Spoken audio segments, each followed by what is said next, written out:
In April 2019, David Childress traveled to Peru with author Hugh Newman to meet with Jorge Luis Delgado, a local expert on and a descendant of the Inca. Jorge believes that many of Peru's most incredible ancient structures do, in fact, predate the Inca. These lands still a mystery. You know, when the Spanish arrived, they thought that they discovered the Incas. But the truth is that we are starting to discover pre-Inca cultures and know a little bit more about these ancient civilizations. All right, here we are. On this day, Jorge took David and Hugh to one of Peru's most mysterious sites, a location outside of Cusco known only as the X Zone, overlooking the sprawling stone fortress of Sacsayhuaman. The X Zone is an impressive collection of megalithic ruins, rock-cut monuments, and a maze of underground tunnels. So this is a very interesting wall. When we build walls like this, is to remark the importance of this area. Look this stonework. It is amazing megalithic stones on the top of natural rocks from the same place, and it's so perfect, the cuts. It's incredible. What kind of technology does it take to cut these so perfectly and straight and then fit them in where you can't fit a piece of paper or a razor blade in here? It seems like they're softening the stone somehow, and they're kind of shaping it and then putting it back in, like some magical technology. One of the theories is that there were some technology of the masters that came over the seas. There is a figure very well known here, is Night Lamp. A night lamp has wings, and it's a solar being. It can fly. So the legend says he came over the seas. So what kind of information he brought? What kind of technology he was sharing here? Because all these masters brought much contribution for evolution of life. Night Lamp was the deity worshipped by the Sican people who settled in northern Peru around 750 AD, centuries before the Inca. Their oral traditions describe Night Lamp as a strange being with sharp, bird-like features, who upon his death sprouted wings and then ascended into the sky. Is it possible that these traditional beliefs are grounded in fact, as the Sican people claim? And if so, could Night Lamp have been, as ancient astronaut theorists suspect, an extraterrestrial being? Many times people ask how our ancestors could move, could cut these megalithic stones. You know, it is not about to deny the capability, the wisdom of the Incas and the pre-Incas. What we want to say is that probably our ancestors had the assistance of the Space Brothers, the masters, that they brought some ideas, some technology, so they can make possible these extraordinary constructions. Southeastern Turkey. 7,000 feet high atop a barren mountain called Nemrut Dağ lie the ruins of the lost kingdom of Kamageni. Here, in 62 BC, a mysterious royal sanctuary was built by King Antiochus I. Colossal statues were created of lions and eagles, and Persian and Greek gods, as well as two massive sculptures of the king himself. Now, what Antiochus was trying to do was to produce a synthesis, a new version of the old religions. And what he basically did was to take the Persian gods and put them into Greek dress. So you've got a synthesis happening of the Persian gods with their Greek equivalents. The reason he built a colossal statue of himself among the gods was, I guess, a presumption on his part that he would indeed ascend to heaven and eventually be among them. The conical peak was the highest point in the kingdom of King Antiochus. Measuring 150 feet high and 500 feet wide, it is man-made with countless small limestone rocks and was said to be the location of the king's royal tomb. Researchers believe the memorial was originally built as two large plazas. The one on the east side was used to celebrate the birthday of King Antiochus. The one on the west side was used to commemorate the day in 62 BC, when Antiochus became the leader of a secret society. I think it's meant to symbolize Mount Olympus, the home of the gods. Because you've got the gods seated round it, and now you've got a peak above them. I think this is all really symbolic. It's a stage for carrying out certain rituals and performances. And he also shows himself in the relief stele shaking hands to all the gods, as if the gods recognize him as one of their own and are welcoming him into heaven. Mysteriously, both the site and the kingdom were abandoned in the 1st century AD. And so far, the king's legendary burial chamber has never been found. But another question still remains. Just why did King Antiochus build this mysterious and massive monumental sanctuary? According to researchers, evidence found at Nemrut Dagh suggests the king had a profound interest in and understanding of star sciences. One example of the advanced knowledge of astronomy that they had is actually the Lion horoscope, which gives us a very precise date. We know that the position of the stars in the lion's body fits with the positions of stars of Leo given in a book of Eratosthenes, who was a Greek astronomer from Alexandria who wrote a book about the stars. The arrangement of stars on the Lion horoscope represented the constellation of Leo as seen in the sky in July 62 BC, a configuration that wouldn't be visible again for 25,000 years. Further evidence of the exceptional knowledge of the stars was found in a nearby shaft that Antiochus built into the mountain. The shaft runs into the mountainside there at an angle of 35 degrees to the horizontal, and it's about 150 meters long, and there's nothing at the bottom. Computer analysis reveals that on 2 days of the year, the sun's rays would illuminate the bottom of the shaft. Once when in line with the constellation of Leo, and once when in line with Orion. Now that is a very interesting point in the sky because it's the pathway of the sun crosses over the Milky Way, our galaxy. And that, to the ancient world, was known as the Gate of Heaven. And there were two of these, one where they crossed in the north and the other where they crossed in the south. There were two gates to heaven. So we can understand that that gateway would be where the soul of the king is going back to heaven through Heaven's Gate. Given the fact that neither Antiochus's tomb or remains have been found, is it possible that the king actually journeyed to the stars through a heavenly gate, as ancient astronaut theorists contend?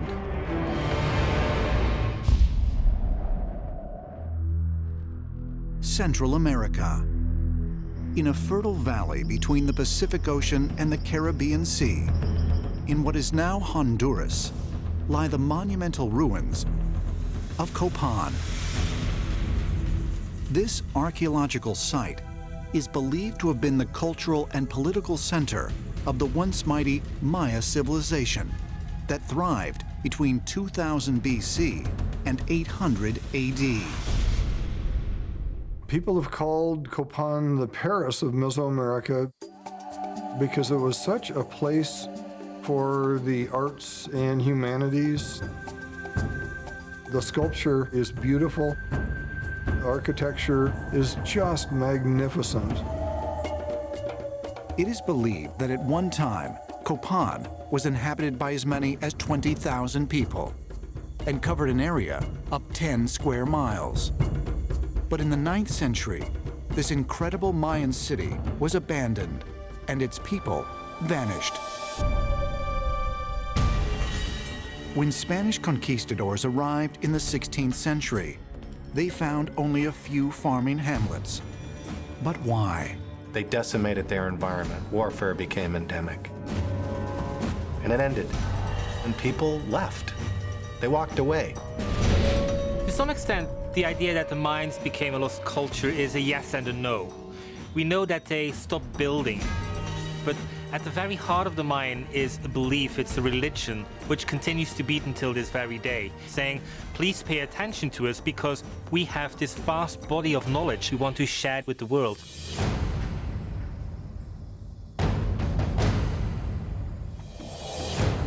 At Copan, the Maya had built a complex of monuments, temples, and plazas, as well as sculptured stone pillars depicting ancient kings. The Maya were also one of the earliest ancient civilizations to create a written language.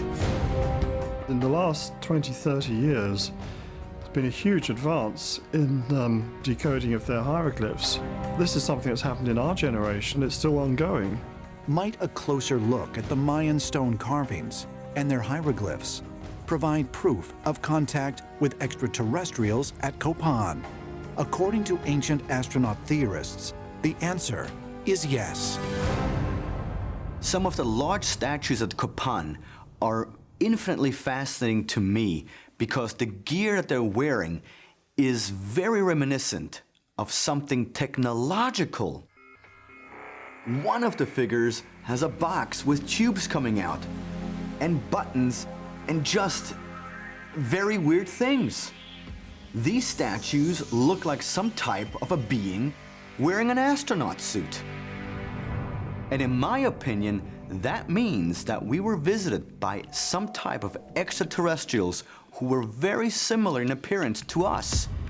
Because according to the ancient texts, we were created in their image. Researchers working in Copan have also found stone sculptures called stela, which have provoked controversy since the site was discovered in 1576. And various interpretations of the carvings suggest the Maya may have had knowledge of a world far beyond their own continent. This is one of the curious dragon sculptures here at Copan, of which there are many. In fact, these very oriental statues would look right at place in China or some other oriental country. Some archaeologists believe that there are elephants on either side of this Copan ruler. So why would there be here at Copan such Asian motifs as elephants and dragons in a place in Central America that is so far away from China and Southeast Asia? Is there some kind of extraterrestrial connection between the Mayans and the Chinese, and an origin for both that comes from the stars?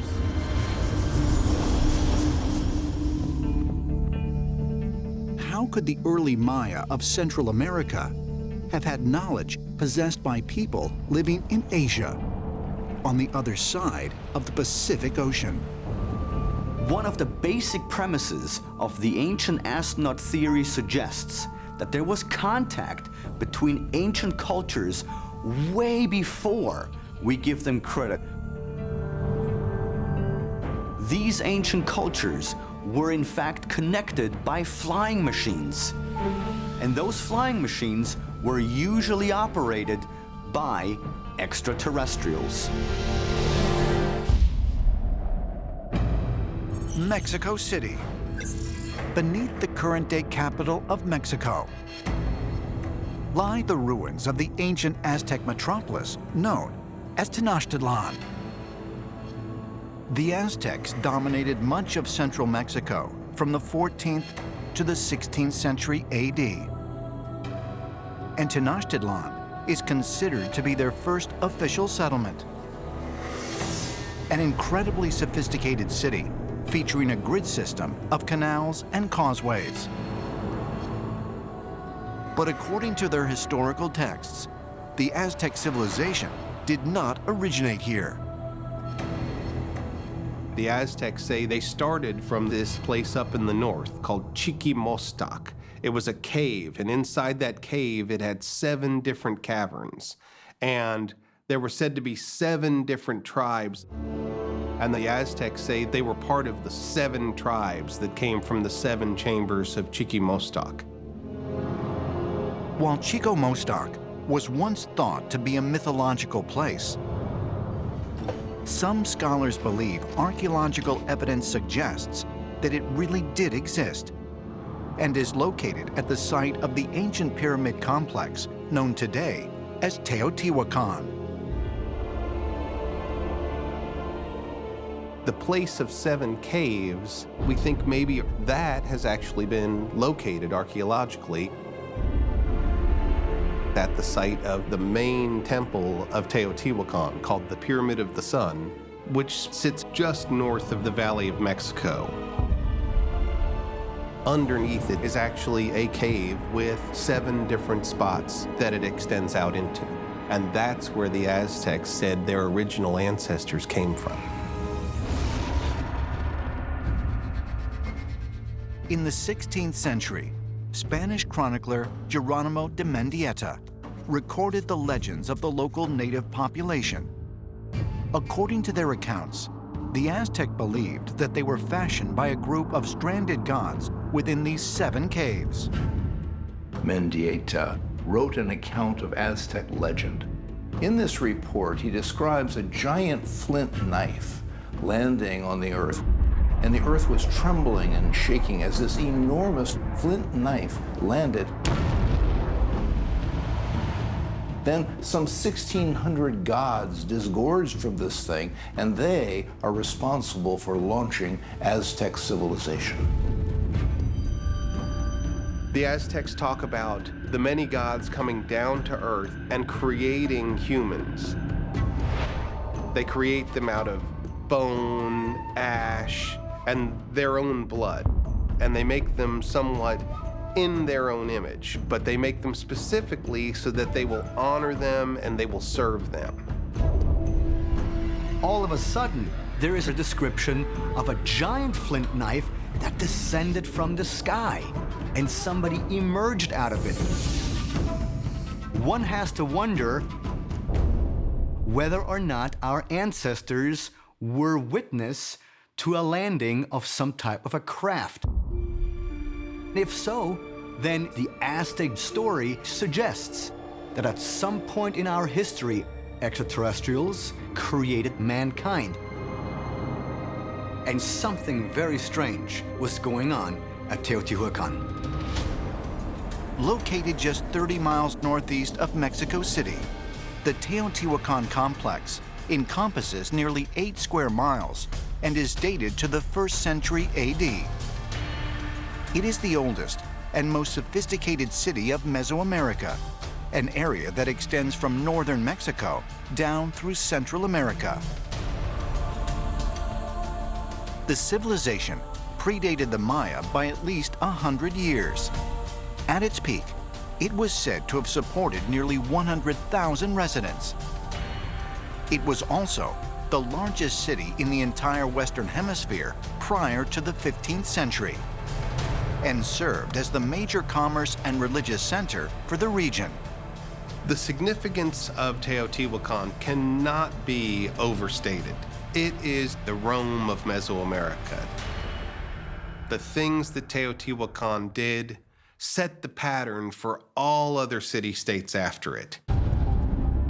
The central features of the complex are 2 large pyramids, known as the Pyramid of the Sun and the Pyramid of the Moon,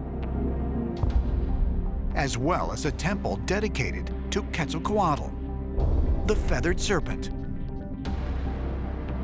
These structures stand alongside a thoroughfare referred to as the Avenue of the Dead. Over 200 smaller buildings, platforms, and pyramids are found adjacent to the avenue. And there are thousands of living quarters just outside the complex. But as incredible as Teotihuacan is, no one knows exactly who built this metropolis or what happened to its occupants. Teotihuacan, despite its size, has no hieroglyphs whatsoever. There are other cultures in Mesoamerica that were using writing systems. There's nothing like that at Teotihuacan.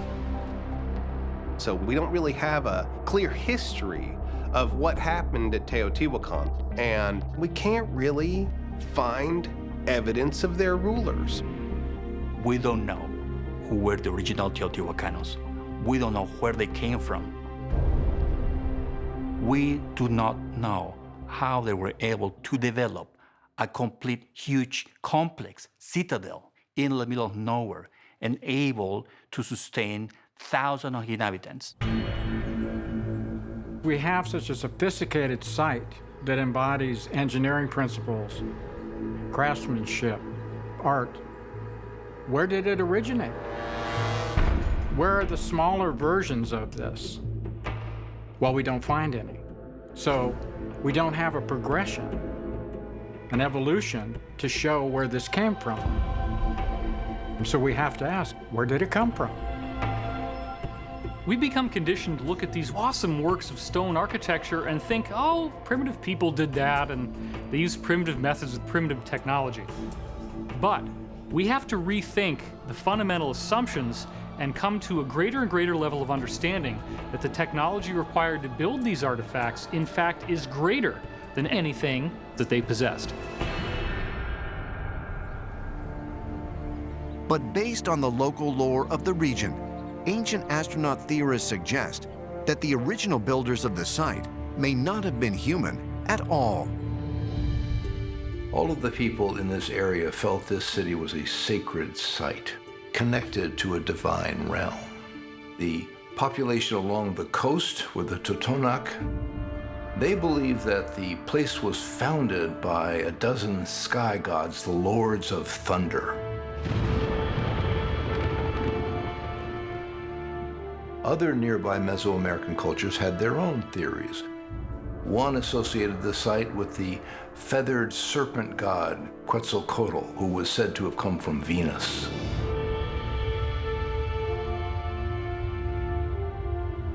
It was the Aztecs who gave the place its name, Teotihuacan, City of the Gods.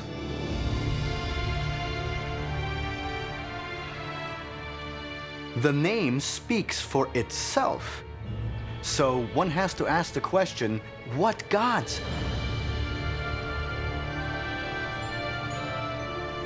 Who were they? Were they just a figment of our ancestors' imagination, or did they see someone? Did somebody visit them to essentially jumpstart civilization?